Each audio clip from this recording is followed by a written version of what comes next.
Assalamualaikum warahmatullahi wabarakatuh. Perkenalkan, nama saya Siti Aisyah dari program studi S1 Informatika tahun 2020 dengan NPM 205520111100038. Jadi di sini saya akan mereview materi dari web security dari pertemuan pertama sampai pertemuan terakhir. Untuk pertemuan pertama membahas masalah kelompok, dan pertemuan kedua membahas tentang teknologi dan basic web security standar. Web adalah sebuah sistem di mana informasi dalam bentuk teks, gambar, suara, dan lainnya yang tersimpan dalam sebuah internet web server yang ditampilkan dalam bentuk HTML. Untuk sistem keamanan jaringan merupakan suatu proses untuk melakukan identifikasi, mencegah pengguna yang tidak sah dari suatu jaringan komputer. Tujuan dari pengaman sistem jaringan ini adalah untuk mengantisipasi risiko ancaman berupa perusakan bagian fisik komputer maupun pencurian data seseorang. Untuk berkaitan dengan keamanan dalam era digital, tidak lepas dari 3 partisipasi prinsip utama, yaitu confidentiality, integrity, dan availability, yang lebih dikenal dengan nama CI. Yang pertama ada confidentiality. Memiliki makna bahwa data-data ataupun informasi yang berada di dalam sebuah website hanya dapat dibaca atau diakses oleh orang-orang yang memang memiliki kewenangan untuk mengaksesnya. Yang kedua ada integrity. Memiliki pengertian data-data yang berada di dalam server atau website hanya dapat diubah atau dihapus oleh orang-orang yang memiliki kewenangan untuk melakukan hal itu. Yang ketiga ada availability. Memiliki makna bahwa website harus dapat diakses jika user ingin menggunakannya. Untuk pertemuan ketiga ada Open Web Application Security Project. Definisinya, Open Web Application Security Project atau OWASP adalah komunitas terbuka yang didedikasi untuk memungkinkan organisasi mengembangkan, membeli, dan memelihara aplikasi yang dapat dipercaya. Yayasan OWASP adalah entitas non-profit yang memastikan kesuksesan jangka panjang proyek. OWASP, the Open Web Application Security Project, merupakan organisasi atau komunitas terbuka yang fokus di bidang keamanan aplikasi. Untuk jenis-jenis dan tipe OWASP, ada OWASP Top 10, OWASP Testing Guide, OWASP ZEP, OWASP Application Check, Piperline, OWASP Web Security Academy, OWASP Dependency Track, atau OWASP SAM. Untuk cara kerja OWASP sendiri, ada identifikasi resiko, mengembangkan pedoman dan alat, mengedukasi dan pelatihan, mengembangkan komunitas, mendukung inisiatif keamanan aplikasi web. Untuk pertemuan keempat ada penetration testing, yaitu proses untuk mengidentifikasi dan mengevaluasi kerentanan dalam suatu sistem informasi dengan cara mensimulasikan serangan yang dilakukan oleh pihak yang tidak berwenang. Tujuannya adalah untuk menemukan celah keamanan yang dapat dieksploitasi oleh penyerang dan memberikan rekomendasi untuk memperbaikinya. Penetration testing juga dikenal sebagai ethical hacking atau white hat hacking. Tipe-tipe penetration testing adalah black box testing, white box testing, gray box testing, dan red team dan blue team. Untuk pertemuan kelima ada broken authentication and session management,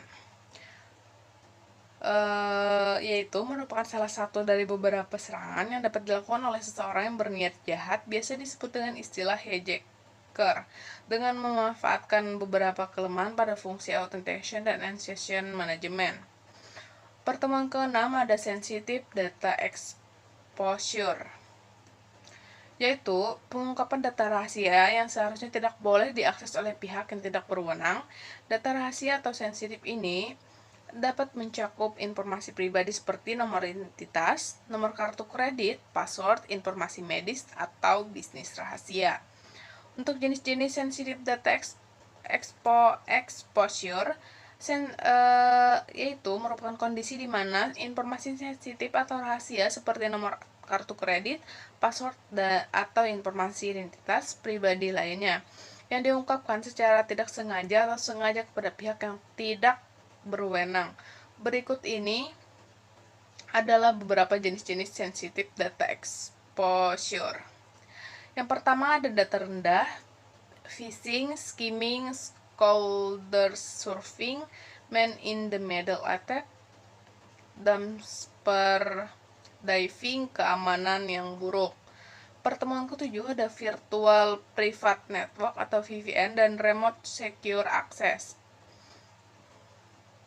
VPN atau Virtual Private Network adalah sebuah teknologi yang memungkinkan pengguna untuk terhubung ke jaringan pribadi secara aman melalui internet.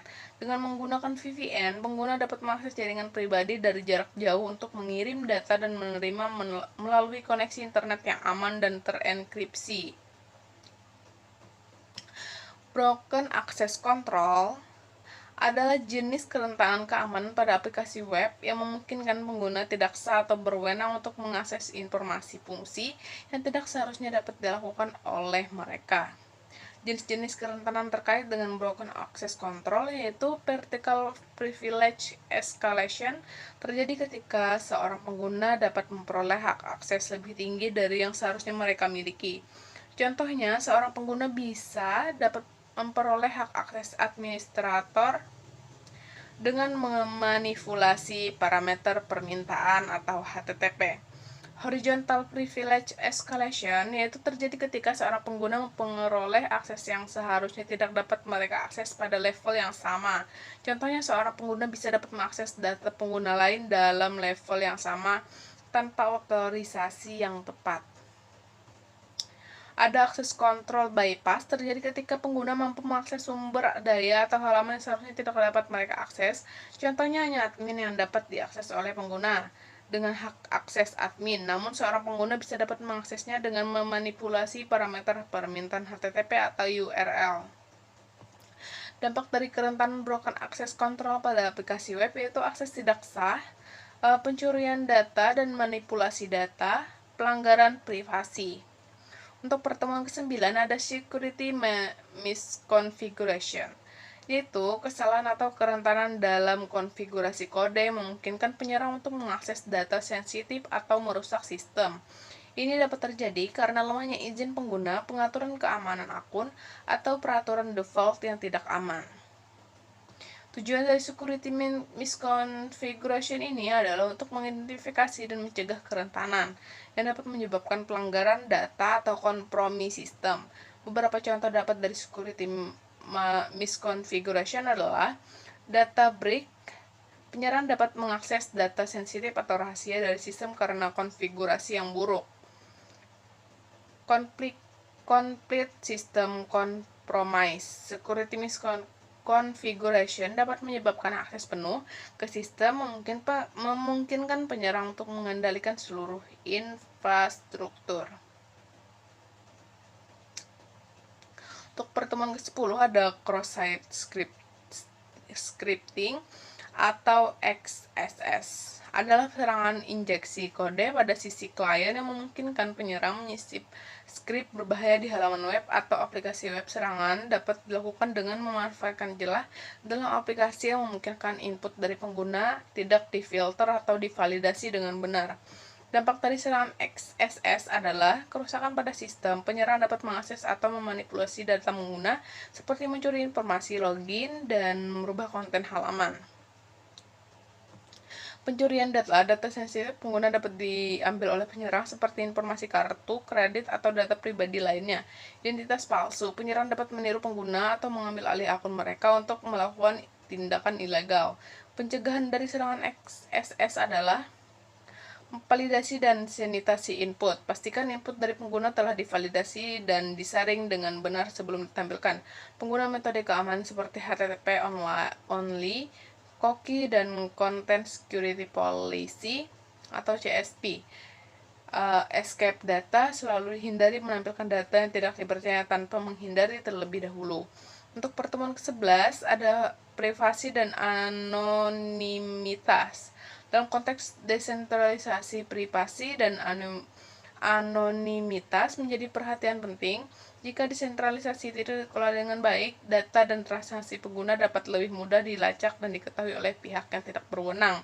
Ancaman pada privasi dan anonimitasi meliputi serangan malware, peretesan sistem, phishing, dan serangan denial of service. Untuk mengatasi halaman ini, perlu dilakukan analisis jaringan dan implementasi langkah-langkah keamanan seperti enkripsi, proteksi data pribadi, dan segmentasi jaringan.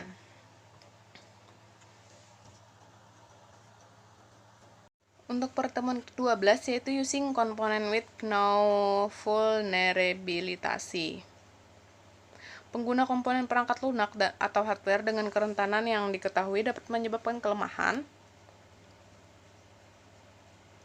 dalam sistem. Untuk mengatasi ini, jika perlu dilakukan pemantauan keamanan, pembaruan keamanan secara berkala, dan pengujian keamanan yang komprehensif untuk mengidentifikasi dan memperbaiki masalah keamanan sebelum dieksploitasi oleh pihak yang bertanggung jawab. Untuk pertemuan ke-14 yaitu secure coding. Secure coding adalah praktik merancang program dengan mempertimbangkan keamanan. Tujuan dari secure coding adalah untuk mencegah kerentanan umum dalam perangkat lunak dan melindungi sistem dari serangan atau peretasan.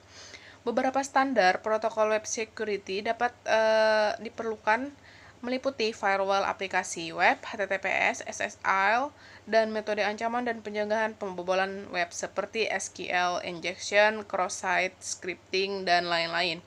Metode ancaman pencegahan pembobolan web mencakup validasi dan sanitasi input, penggunaan metode keamanan seperti HTTP only, cookie and content security policy atau CSP, serta penggunaan enkripsi dan escape data untuk menghindari serangan XSS. Demikian review materi dari saya. Terima kasih. Wassalamualaikum warahmatullahi wabarakatuh.